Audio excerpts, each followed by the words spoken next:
দেখো শিল্পার হাবিজাবি থেকে শিল্পা আজকে কি রেসিপি নিয়ে চলে এসছে। শীতকাল, খেজুরের গুড় তো অ্যাভেলেবেল, তো আমি আজকে খেজুরের গুড়ের রসগোল্লা করে দেখাবো।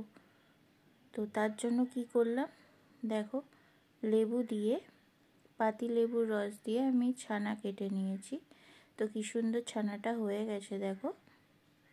তো এবার এই ছানাটা ঠান্ডা হয়ে গেলে আমি একটা কাপড়ের মধ্যে এটাকে ভালো করে ছেঁকে নেব, জলটা ছানাতে যাতে কোনো রকম জল না থাকে ওই জন্য। তো দেখো এবার আমি ছানাগুলো কাপড়ের মধ্যে নিয়ে নিচ্ছি।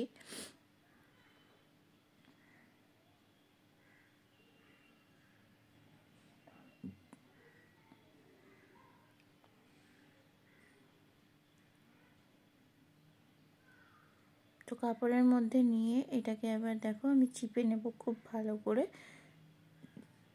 দুই হাতের সাহায্যে।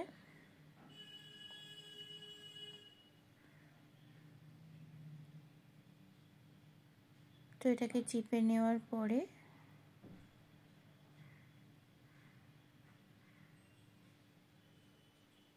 আমি একটা পাত্রে নিয়ে নিচ্ছি। পাত্রে নেওয়ার পরে এটাকে খুব ভালো করে কিন্তু মাখতে হবে হাতের সাহায্যে। তো চলো মেখে নিই এটাকে।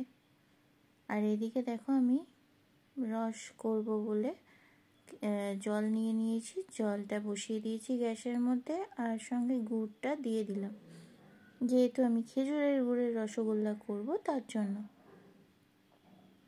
তো রেসিপিটা কিন্তু তোমরা স্কিপ না করে দেখো, আর ভালো লাগলে লাইক, শেয়ার, কমেন্ট করে দিও।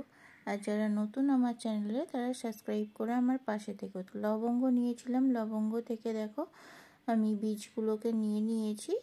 তো নিয়ে এইটার সঙ্গে চটকে মাখাচ্ছি আমি। আমার রসগোল্লাতে মানে এলাচের এই বীজগুলো খুব ভালো লাগে, তো আমি ওটা লবঙ্গ বলেছিলাম, ওটা লবঙ্গ না, এলাচ। তো আমি এবার খুব ভালো করে মেখে নিচ্ছি। তো এটা কিন্তু অনেকক্ষণ ধরে মাখতে হয়, প্রায় 30-35 মিনিট।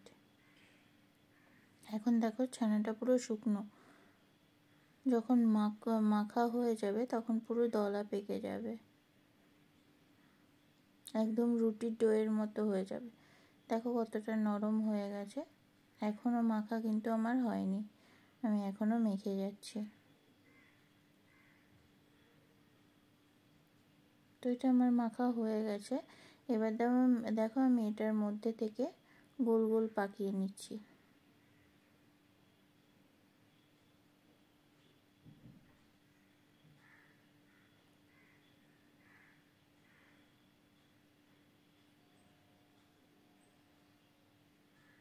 তো এরকমভাবে আমি সব কটা রসগোল্লা বানিয়ে নেব।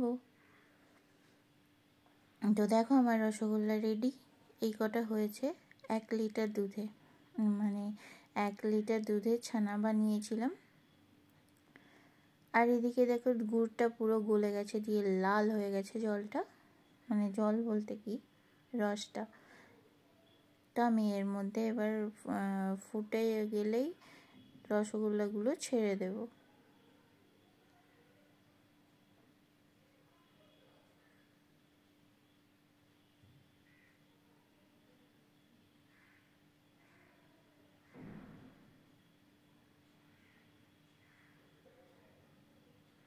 তো দেখো এটা আমার ফুটে গেছে। তো আমি এর মধ্যে এবার রসগোল্লাগুলোকে দিয়ে দেবো, ছানার বলগুলো।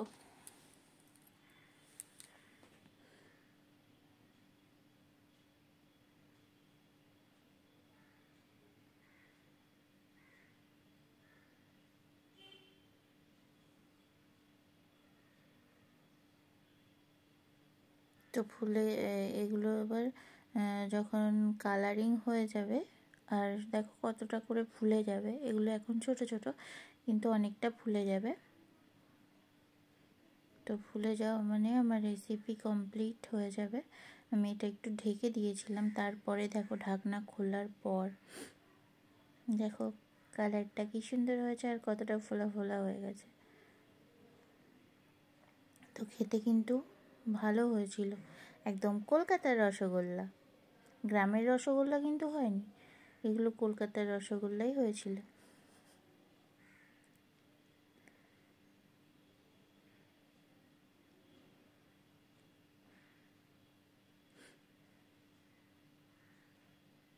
তো এখান থেকে দুটো তুলে আমি তোমাদের দেখাবো কেমন হয়েছে।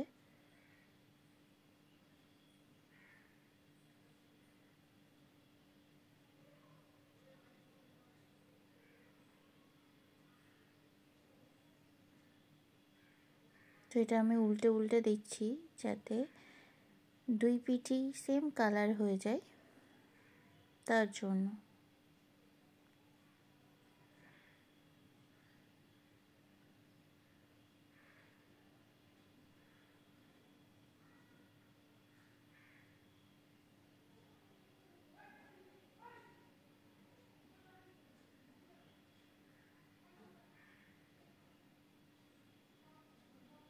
তো দেখো আমার রসগোল্লা তৈরি, ধোঁয়া উঠছে।